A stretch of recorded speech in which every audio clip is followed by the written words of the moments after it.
Ano, lakas-lakas ng sirena. Mayroon 3:04 ng umaga. Tignan nyo ba yung ganitong klase ng buhay namin dito sa Israel? Kahit anong oras, maliligo ka, may bomba. Kasarapan ng tulog mo ng gabi, may bomba. Kumakain ka, may bomba. Nasa trabaho ka, may bomba. Naglalakad ka sa labas, bomba. Nasa sasakyan ka, may bomba. Ganyan ang buhay dito sa Israel. Ayan.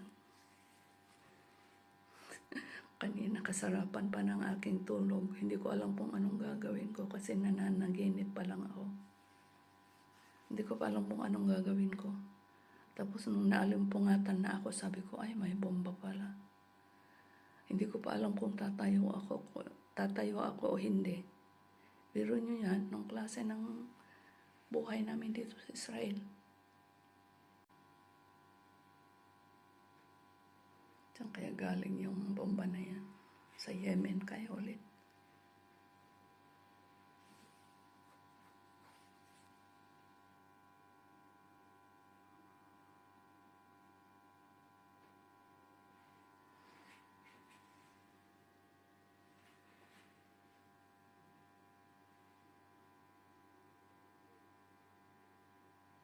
Wala naman walang bomba dito.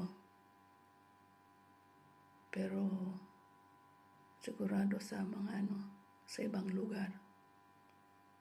Naiihi na ako.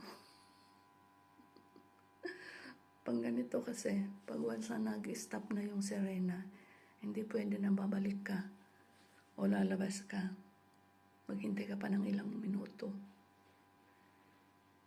Naiihi na ako.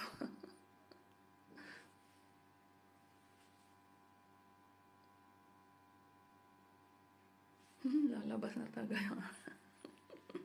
Kailangan ko nang umalis. Wala naman na siguro.